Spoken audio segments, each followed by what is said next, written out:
할렐루야. 반갑습니다. 1년 지났네요.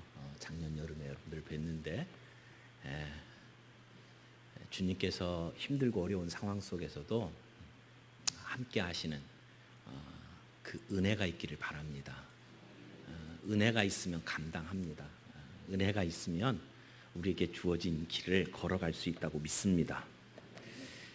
같이 잠깐 기도하고 우리 말씀 나누도록 하겠습니다. 사랑의 주님, 오늘도 주께서 저희들을 이곳에 모으시고 주의 말씀 앞에 서게 하셨습니다. 하나님, 우리를 향하신 하나님의 뜻을 분명히 붙잡고 그 말씀 앞에 순종하는 시간 되도록 성령님께서 우리를 붙잡아 주시옵소서. 예수님의 이름으로 기도합니다. 아멘.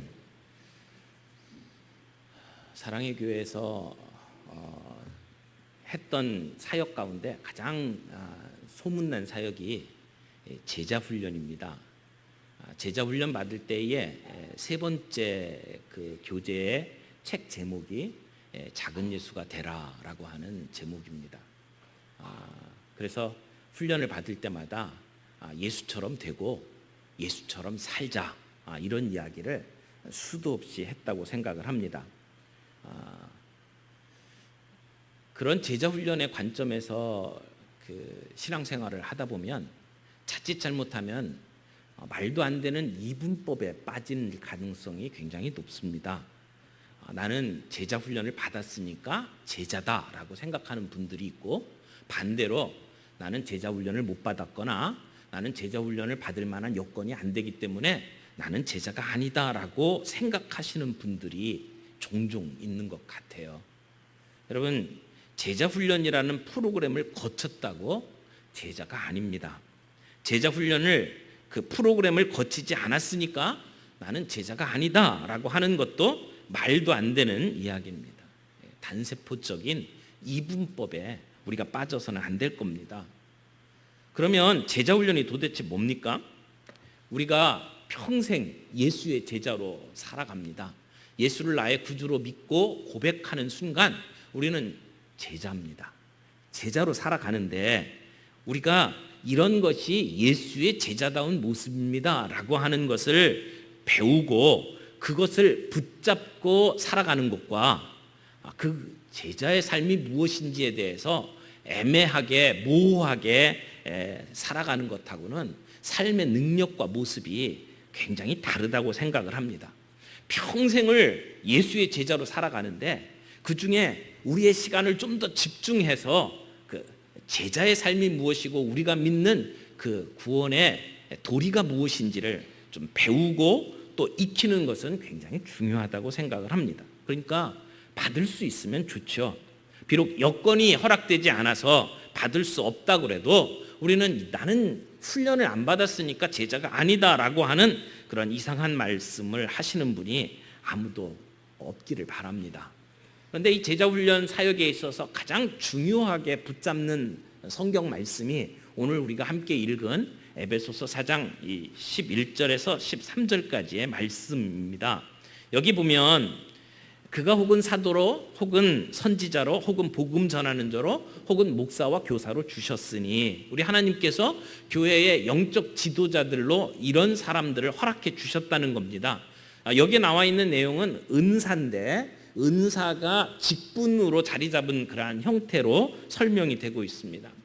저는 이 각각의 직분에 대해서 설명할 마음은 없습니다.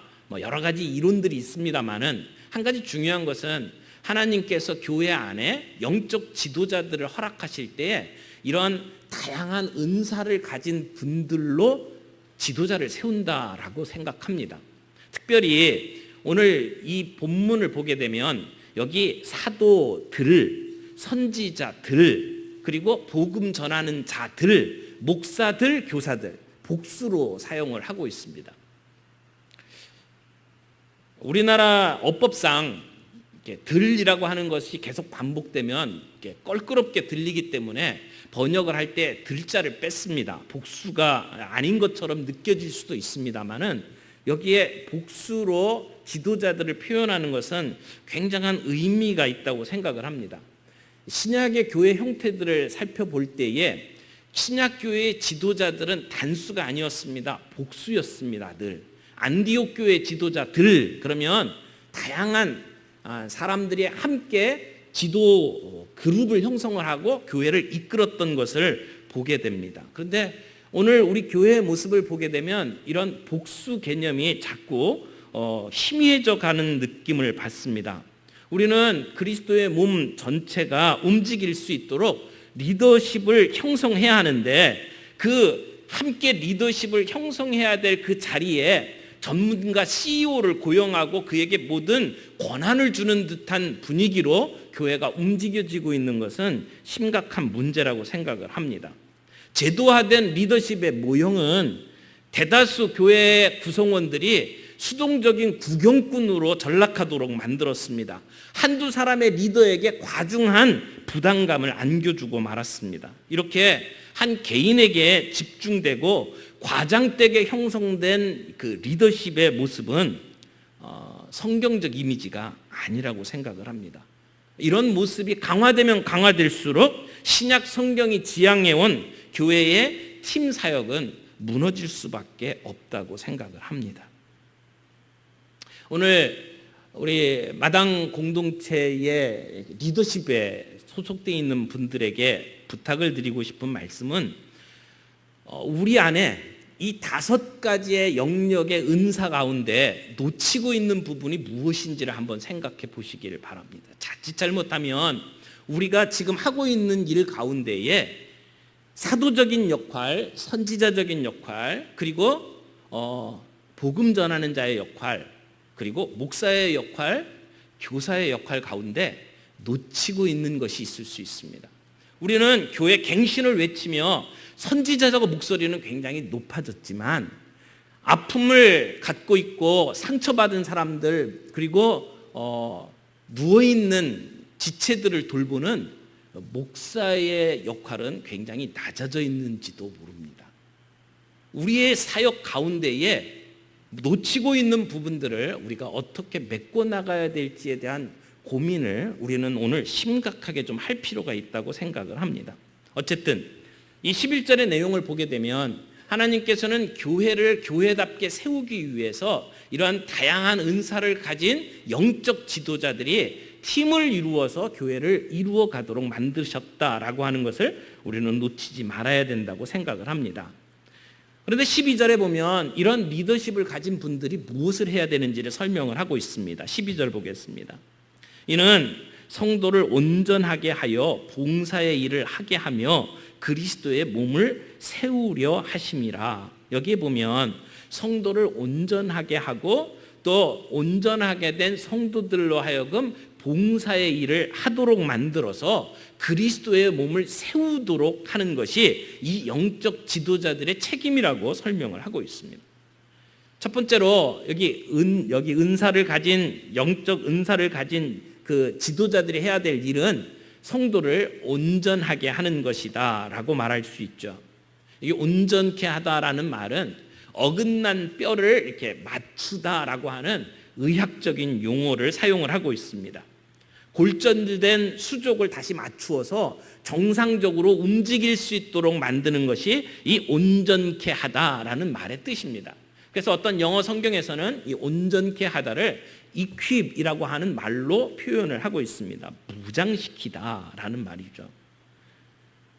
다른 말로 이야기를 하면 제자 삼으라 하신 예수님의 명령을 따라서 성도들 한 분 한 분을 예수님 닮아가는 제자로 만들어 가기 위해서 영적 지도자를 세워주셨다는 것입니다.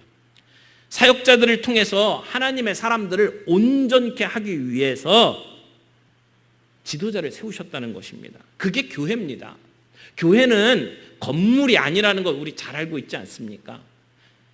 예배당이 교회가 아닙니다. 성도가 교회입니다. 그러므로 영적 지도자들은 이 성도들이 온전케 하는 일에 마음을 쏟아야 합니다.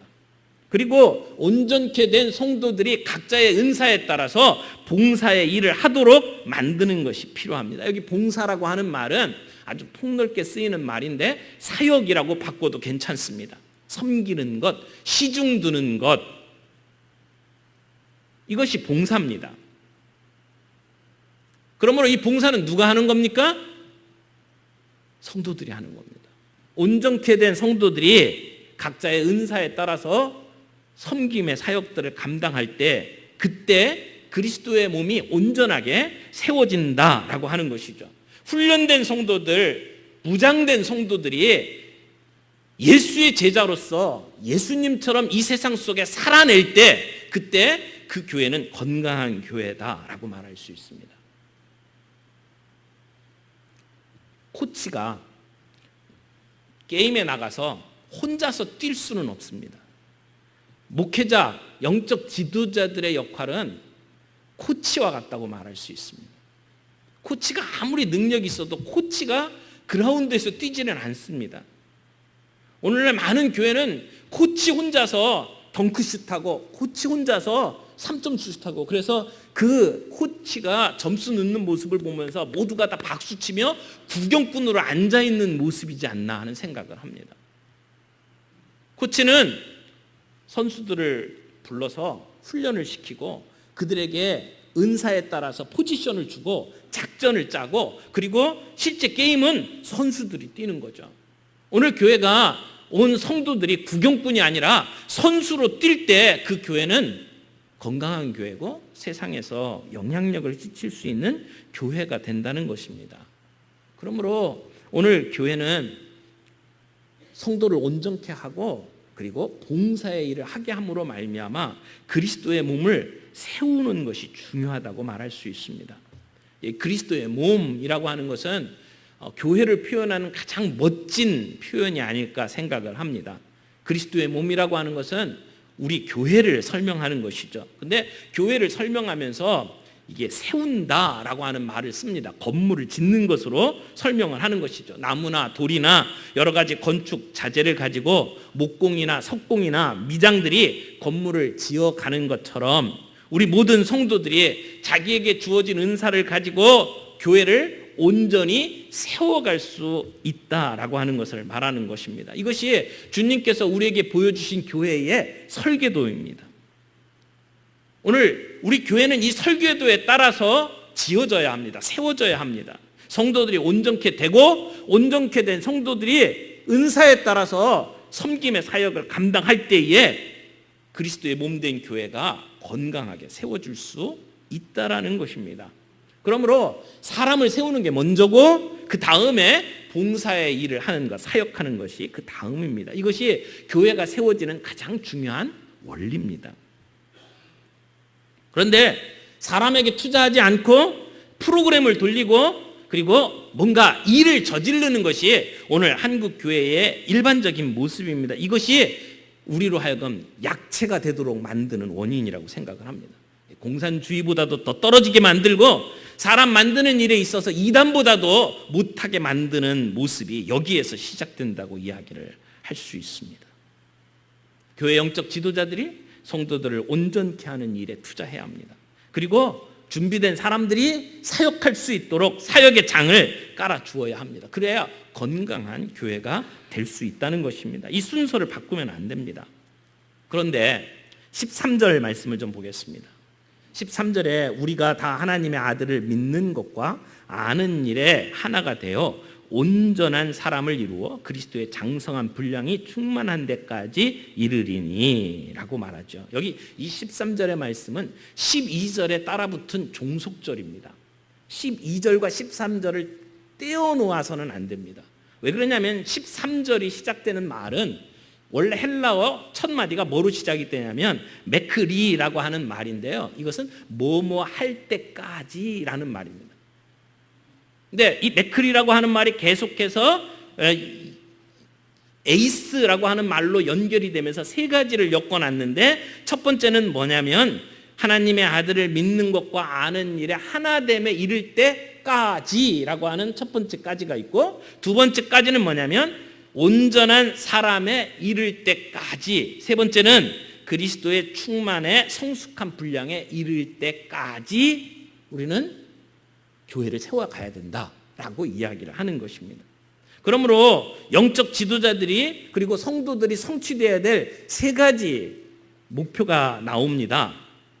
그 중에 가장 대표적인 것이 온전한 사람을 이루는 것이죠.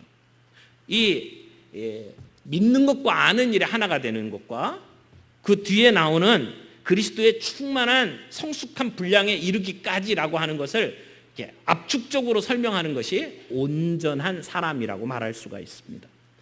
여기 온전한이라고 하는 말은 바로 앞에 나오는 12절에 성도를 온전케 한다는 말과는 다른 단어를 사용을 하고 있어요. 그러나 비슷비슷한 말입니다. 앞에서는 의학적인 서술로 어긋난 뼈를 다시 맞춘다라고 하는 온전한이라는 말을 사용을 했는데 13절에 나오는 이 온전한 사람을 이루어 할 때 이 온전한이라고 하는 말은 여러분이 상식적으로 이 단어는 좀 하나 외워두셨으면 좋겠습니다. 텔레이온이라는 말을 쓰고 있는데요. 이 텔레이온이라고 하는 말은 원래 이 텔레이오스라고 하는 말에서 텔로스라는 말에서 이제 따라 나온 형용사입니다. 텔로스라는 말이 뭐냐면 하나님이 우리 인간을 지으시고 인간을 향해서 가지고 있는 마지막 목표, 끝. 그게 텔로스입니다. 계획. 하나님께서 우리 사람을 만드시고 사람들이 이렇게 되기를 원한다라고 하나님의 계획이 있잖아요. 하나님께서 우리를 창조하셨어요. 타락했잖아요. 타락한 우리를 다시 회복시키기를 원합니다. 그리고 그 회복시키는 그 마지막 결과물이 뭐냐면 예수님 닮은 모습이죠. 그래서 아들의 형상을 본받게 하기 위하여 그 아들의 형상이 하나님의 마음속에 있는 끝 계획입니다. 근데 거기에 맞춰진 그 모습이 온전한이라는 뜻입니다. 그래서 이 온전한이라는 말을 번역을 할 때 어떤 분들은 완전한이라는 말로 번역하고 어떤 사람은 온전한이라는 말로 번역을 하는데 같은 말입니다. 퍼펙트하다라는 말이잖아요. 근데 부담이 되는 말입니다. 완전한 사람을 만든다. 여러분 우리 가운데 완전한 사람이 있나요? 저 사람은 정말 예수다 이렇게 말할 수 있는 사람이 있나요? 제 모습 속에 여러분 그렇게 느껴지십니까? 우리 중에 그 어떤 사람도 저 사람이야말로 완벽한 사람이다라고 이야기할 수 있는 분이 아무도 없을 겁니다. 우리가 존경하는 오카는 목사님마저도 완벽한 분이 아니었잖아요. 그래서 오 목사님 자신을 가리켜서 한없이 흠이 많은 사람이다 표현을 하기도 했습니다. 여러분 우리 가운데 완전한 사람이 없습니다. 그런데 여기에 본문 말씀은 명확하게 온전한 사람을 이루도록 우리는 성도들을 교육하고 온전한 사람으로 만들어야 된다고 이야기를 하고 있습니다. 이게 우리가 가지고 있는 참 부담스러운 말씀입니다. 그래서 이 텔레오스라고 하는 말은 우리가 이 세상에서 인생살이 하면서 예수님 같은 모습으로 예수님 같은 인격으로 변화되어야 함과 동시에 예수님처럼 헌신적인 삶을 살아야 된다는 것을 의미를 하고 있습니다. 그러니까 예수가 되어야 된다는 얘기거든요. 헨리 나우엔이라고 하는 분이 이런 말을 했어요. 예수님이 아셨던 것을 우리가 알고 예수님이 행하셨던 것을 우리가 행하도록 우리는 부름을 받았습니다. 우리들의 영적 생활에 있어서 커다란 도전은 우리 자신이 예수님과 같다고 주장할 수 있어야 한다는 것입니다. 맞는 말이잖아요. 우리가 살아있는 예수가 되어야 된다는 말입니다. 진정한 구원이 뭡니까? 예수 믿고 천당 가는 겁니까? 이 세상에 살아가는 우리가 예수로 살아가는 것을 의미합니다. 네, 한국교회에서는 이 예수가 되어야 된다, 온전함에 대해서 종말론적으로 자꾸 해석하려고 하는 경향이 있습니다. 예수님께서 재림하실 때 아니면 우리가 언젠가 죽게 되면 우리는 예수님과 같이 될 것이라고 생각을 해요. 그래서 이 땅에 살아가는 동안 우리가 예수님처럼 살아가는 것에 대해서 관심을 기울이질 않습니다. 그저 언젠가 주님 앞에 서게 되는 순간 우리는 영화롭게 변할 것이라고 가르친다는 말입니다. 그러나 오늘 예수를 믿고 구원받았다라고 하는 의미는 그냥 단순히 저 천당 하늘나라에 가는 것을 의미하는 것이 아니라 이 땅에 존재하는 하나님의 나라 속에 우리가 시민으로 살아가는 것이고 이 세상 속에서 예수와 같은 모습으로 살아가야 되는 것을 이야기하는 것입니다.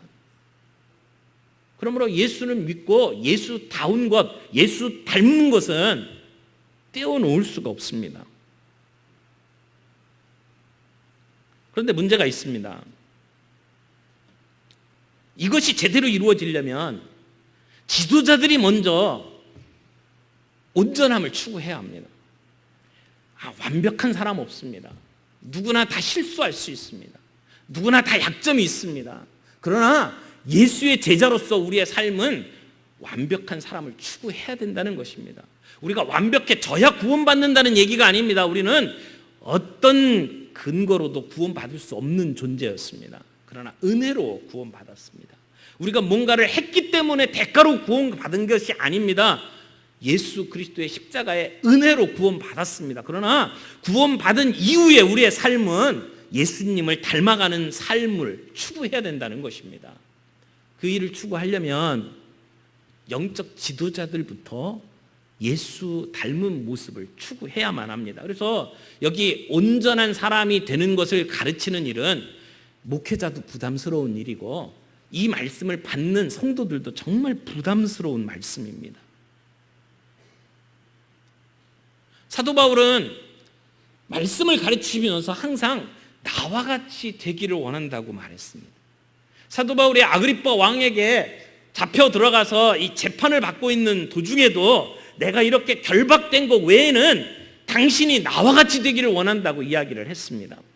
그런가 하면 빌립보 교회 성도들에게는 너희 형제들아 너희는 함께 나를 본받으라 라고 권면했고요. 고린도 교회 성도들에게는 내가 그리스도를 본받은 자 된 것처럼 너희도 나를 본받으라고 이야기를 했습니다. 지도자가 온전케 되지 않고는, 지도자가 온전함을 추구하지 않고는 제자 훈련을 논할 수가 없다라고 하는 것입니다. 많은 경우 지도자들이 실수합니다. 인간이기 때문에 어쩔 수가 없다고 저는 생각합니다. 실수할 수 있습니다. 그러나 실수했을 때 잘못했다고 무릎을 꿇는 것과 그 실수를 부인하는 것은 다르다고 생각합니다. 실수를 인정하지 않고 자기의 의로움을 나타내는 것은 죄악이라고 생각합니다. 그런 논리를 가진 자가 지도자가 될 수가 없습니다. 교단 안에 실수하는 목사들에게 왜 그런 일을 했냐라고 할 때 대부분의 답변이 이런 답변입니다. 우리 모두가 죄인이다. 너는 실수하지 않냐? 그렇게 변명하는 지도자 밑에서 우리는 교회의 성도들을 온전함으로 이끌 수는 없다고 생각을 합니다. 가지고 있는 권위와 위치를 가지고 자신을 포장하고 숨기는 지도자들 밑에서 성도가 온전하게 될 리가 없기 때문에 그렇습니다. 오늘 우리는 지도자들부터 시작해서, 여러분 이 지도자라고 하는 건 목사뿐만 아니라 저는 장로님들도 포함되고 교회에 가르치는 위치에 있는 모든 분들이 포함된다고 생각을 합니다. 모든 교회 지도자들이 작은 예수로 살아가려고 하는 진지함이 있어야 된다고 믿습니다. 이것을 놓치는 순간 교회는 교회의 능력을 상실할 수밖에 없습니다. 그런 의미에서 우리 교회의 영적 지도자들을 형성할 때에 엄중한 잣대를 가지고 검증하는 것은 너무나도 중요하다고 생각합니다. 목사로서 이런 이야기를 하는 것 정말 부담스럽습니다. 왜요? 제 자신이 완벽하지 않기 때문에 그렇습니다. 그러나 우리는 예수로 살아가는 일에, 예수로 온전한 사람이 되도록 하는 일에 우리의 마음을 쏟아서 추구하는 삶을 살아야 합니다. 우리의 연약한 부분들이 드러났을 때 무릎을 꿇고 인정하고 다시 예수님을 닮아가는 길로 우리는 들어서야 된다고 생각을 합니다. 여러분, 우리 하나님께서 우리에게 그런 온전한 사람이 되기를 원하십니다. 이 부담스러운 말씀 때문에 많은 분들이 이 온전한이라고 하는 이 표현을 어떻게 하면 좀 더 부드럽게 만들까 애를 참 많이 씁니다. 하나님, 이런 말 너무 부담됩니다. 하나님, 너무 스트레스 받습니다. 그런 마음이 들 때가 있습니다. 성령 충만을 외치는 사람들은 이런 부담이 없을 것 같아요. 근데 예수처럼 온전한 사람이 되어야 된다, 작은 예수로 살아가야 된다를 가르치는 사람의 입장에서는 정말 많은 스트레스를 받습니다. 왜 주님은 우리가 그렇게 안 될 걸 알면서도 우리에게 온전한 사람이 되도록 요구하실까요?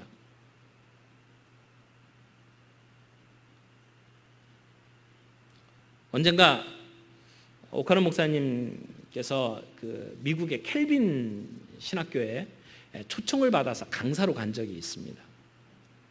그 앞에 쟁쟁한 분들이 강의를 했던 그 강좌입니다. 존 스타트 목사님이 다녀갔고 그 바로 앞에는 빌 하이벨스 목사님이 다녀갔습니다. 그런데 한국에서 제자훈련하는 목사님이라고 그 학교 출신인 목사님을 초청을 해간 겁니다. 그래서 제자훈련에 대한 이야기를 다 강의를 하고 난 뒤에 한 자매가 손을 들고 질문을 했습니다. 여기 우리가 다 완전한 사람이 없는데 하나님은 왜 우리를 완전한 사람이 되라고 말씀하셨을까요? 라고 하는 질문을 이 자매가 던졌습니다. 강의가 다 끝났어요. 근데 사실 쉬운 질문이 아니거든요.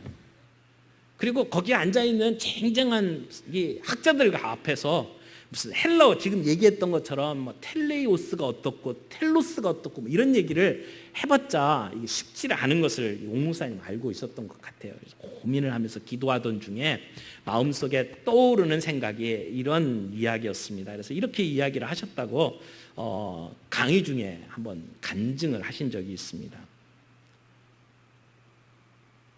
이런 요구를 하신 하나님이 우리 아버지 때문에 그렇다. 나의 아버지이기 때문에. 아버지라고 하면 자식을 향해서 최고를 꿈꾸지 않느냐. 하나님이 우리 아버지이기 때문에 비록 우리가 흠이 많고 우리가 연약한 게 많지만 그럼에도 불구하고 우리가 그렇게 되기를 원하시는 것이 하나님 아버지의 마음이라고 나는 생각을 한다. 자식을 향해서 최상의 소원을 가지고 계시는데 그 최상의 소원을 하나님께서 표현을 하실 때에 작은 예수, 온전한 사람 이렇게 표현하는 것이라고 자기는 생각한다라고 설명을 하셨어요. 굉장히 동양적인 해석이죠. 아버지의 마음을 가지고 우리에게 이렇게 온전한 사람이 되라고 말씀을 하신다는 거죠. 그렇게 이 말씀을 받아들이게 되면 우리 마음속에 완전함에 대한 거부 반응이 어느 정도는 사라지지 않는가 하는 생각을 합니다. 근데 이 온전함이라는 말의 반대 개념이 14절에 나옵니다. 이는 우리가 이제부터 뭐가 되지 아니하려? 어린아이가 되지 아니하려요. 어린아이라고 하는 말이 온전한 사람과의 반대입니다. 성경에서는 이 어린아이를 표현할 때에 반대되는 두 가지 개념을 사용을 하는데 하나는 어린아이와 같이 돼야 된다라고 이야기할 때는 굉장히 긍정적인 말씀을 의미를 가지고 말씀하시는 거잖아요. 순전함을 가지고 정말 하나님을 의지하는 어린아이와 같이 되라고 말씀을 하는 것이지만 오늘 24절에서 이야기하는 어린아이가 되지 말라고 하는 것은 부정적인 관점에서 어린아이를 표현하는 겁니다. 그 어린아이들의 특징이 뭡니까? 그 뒤에 보니까 사람의 속임수와 간사한 유혹에 빠져 온갖 교훈의 풍조에 밀려 요동하지 않게 하려 함이라 라고 이야기를 하고 있습니다. 사람의 속임수. 아이들이요 잘 속아 넘어갑니다. 거짓에 쉽게 속아 넘어가고 유혹에 잘 빠집니다. 어른들에 비해서 아이들을 속이는 것은 너무나 쉽습니다. 사탕 몇 개에 아이들이 그냥 꼼빡 넘어가는 모습들을 많이 보기 때문에 그렇습니다. 아이들은 분별력이 부족합니다. 우리가 비진리와 진리를 구별하는 일에 있어서 어린아이와 같이 되어서는 안 되기 때문에 그렇습니다.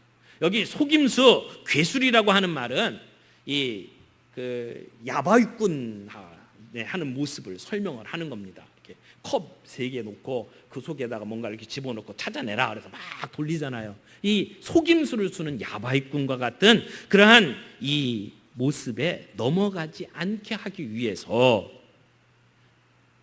여러분 우리의 신앙생활 속에도 이러한 유혹들이 참 많이 있습니다. 예수를 믿는 것이 그냥 간단한 것처럼 설명하는 분들이 참 많습니다.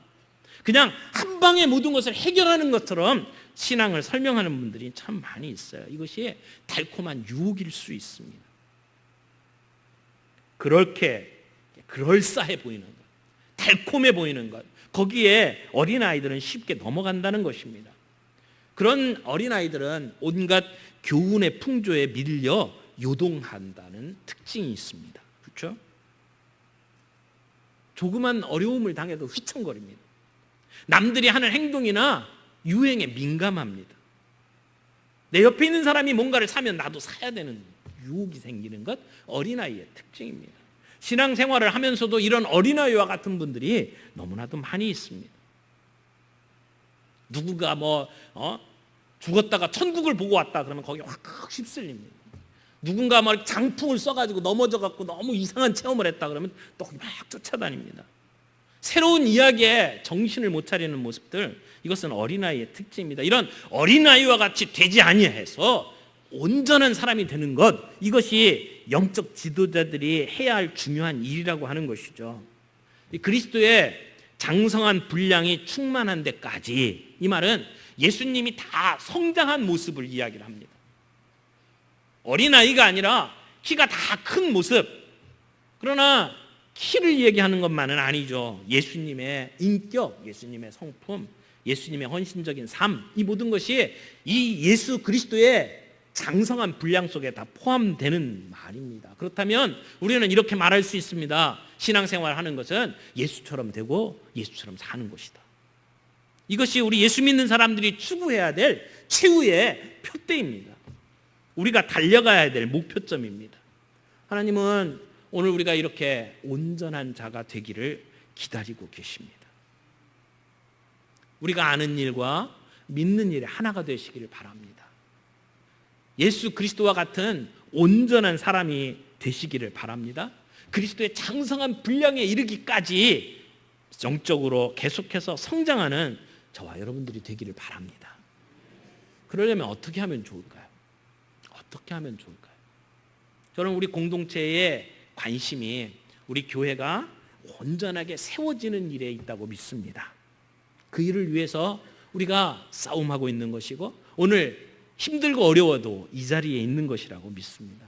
오늘 우리의 매일매일의 삶 속에 저는 우리가 이렇게 고백했으면 좋겠습니다. 나는 예수의 제자다.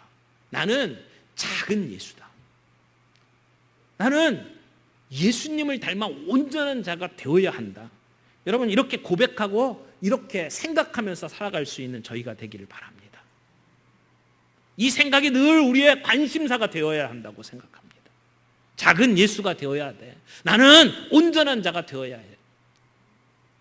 이 의식을 가지고 살아갈 때에 오늘 교회는 교회다워질 수 있다고 믿습니다. 또 하나, 여러분, 설교를 듣고 큐티를 하고 성경 공부를 하면서 여러분들이 깨닫는 것 한 가지씩이라도, 아주 작은 것이라도 내가 할 수 있는 것부터 순종하는 삶을 살아가시길 바랍니다. 거창한 건 못한다 할지라도 내게 주어지는 말씀 앞에서 내가 오늘 들은 말씀 가운데 나는 오늘 이렇게 살아야 돼 라고 하는 한 가지만이라도 붙잡고 가능한 일부터, 작은 일부터 실천에 옮기는 저희들이 되기를 바랍니다. 쉬운 것도 실천 안 하면서 어떻게 어려운 미션을 성공하겠습니까? 오늘 순간순간마다 우리에게 말씀하시는 성령님의 음성을 듣고 우리가 그 말씀 앞에서 순종할 때에 오늘 우리는 이 갱신을 끝까지 감당해 나갈 수 있다고 믿습니다. 마지막으로 여러분과 함께 나누고 싶은 적용점은, 여러분, 지킬 때까지 배우십시오. 마태복음 28장 그 마지막에 나오는 예수님의 지상 명령에 보면 가르쳐 지키게 하라고 말씀하셨습니다. 가르쳐서 지키도록 만들라는 거죠. 거꾸로 이야기하면 지킬 때까지 가르쳐라 라고 하는 말씀이에요. 근데 그것을 우리의 말로 받아들이면 우리는 지킬 때까지 배워야 합니다. 내가 지키지 않는다면 우리는 아직 못 배운 겁니다. 여러분, 자전거를 배운다고 생각을 해보세요. 자전거에 대한 많은 이론을 배울 수 있습니다. 어떻게 해서 자전거가 움직여가는지, 자전거를 어떻게 하면 타는지 알 수 있습니다. 그런데 내가 위에 자전거 안장에 앉아서 실제로 이게 달려갈 수 있을 때, 그때 나는 자전거를 탄다라고 말하는 것이지, 자전거에 대한 지식을 알았다고 해서 자전거를 타는 게 아니잖아요. 신앙생활도 마찬가지입니다. 우리가 아는 것이 행동으로 옮겨져서 지켜지는 것이 중요하지, 지켜지지 않는 지식은 죽은 것이라고 이야기하지 않습니까? 그러므로 신앙에 있어서 부도수표가 없기를 바랍니다. 배웠으면 지켜가야 합니다. 그리고 안 되면 지킬 때까지 연습해야 됩니다. 배워야 합니다. 하나님의 말씀 앞에서 교훈과 책망과 바른게함과 의로 교육하기에 유익한 하나님의 말씀을 대할 때에 그 말씀에 따라서 내가 순종하는 일이 작은 일에서부터 시작이 되고, 그것이 안 되면 반복하고 연습해서 그것을 실천할 수 있을 때까지 배워가는 그러한 노력이 있을 때, 나는 제자훈련을 마쳤다, 책 한 권 뗐다, 그런 수준이 아니라 그 말씀이 나의 삶 속에서 내 것으로 살아내는 것이 필요할 때에, 그때 우리는 온전한 예수님의 제자로 나아가고 있다라고 고백할 수 있습니다. 작은 예수로 살아가는 저희가 되기를 바랍니다. 우리가 하는 이 모든 일이 작은 예수로 나아가는 귀한 일이 되기를 바랍니다. 오늘 우리의 목표가 그냥 그만하면 됐지 생각하는 수준이 아니라 예수의 제자로서 예수님을 닮고 예수처럼 살아가는 작은 예수가 되는 것을 목표로 하고 씨름하면서 우리가 살아갈 수 있는 우리의 삶이 된다면, 우리의 공동체는 은혜 속에 살아갈 수 있고, 우리 공동체는 더 큰 영향력을 끼칠 수 있고, 우리의 공동체는 의미 있는 공동체가 될 수 있다고 믿습니다. 우리 같이 기도하겠습니다. 사랑의 하나님 아버지, 우리로 이 어려운 시기에 한 공동체가 되게 하시고, 서로 사랑하고 서로 격려하고 서로 위로하는 삶을 살아가게 하신 것 감사합니다. 비록 우리의 삶에 힘들고 어려운 일이 있다 하더라도 폭풍우 속에 평안을 느끼는 새처럼, 하나님, 이 힘들고 어려운 세상 속에 주의 은혜로 말미암아 샬롬을 고백하는 저희들이 되게 해주시기를 간절히 원합니다. 하나님, 우리 공동체 주께서 영적 지도자들을 허락하시고 그리스도의 몸을 세워가게 하신 것 감사합니다. 우리의 목표가 성도를 온전하게 하고, 그리고 준비된 무장된 성도들이 각자의 은사에 따라 봉사의 사역을 감당함으로 말미암아 건강한 교회 공동체를 세워가는 일에 있음을 믿습니다. 하나님, 우리가 이 목표 잊지 않게 주시옵시고, 우리의 인생 속에 예수님 닮고 예수님처럼 살아가는 작은 예수가 되고자 하는 이 비전, 이 사명, 우리의 마음속에 늘 잊지 않게 주시기를 간절히 원합니다. 하나님, 작은 예수가 되기 위해서 오늘 우리가 우리의 기준을 내려놓지 아니하고 주님이 바라보시는 그 높은 기준을 바라보며 오늘도 최선을 다해 씨름하며 순종하는 저희들이 될 수 있도록 주님 은혜를 베풀어 주시옵소서. 그래서 주님, 우리를 통해서 하나님의 뜻을 이루어내시고, 우리를 통해서 이 땅에 하나님의 나라가 임하게 하시고, 하나님의 의로운 통치가 저희를 통해서 이루어질 수 있도록 우리를 사용해 주시옵소서. 예수님의 이름으로 기도합니다. 아멘.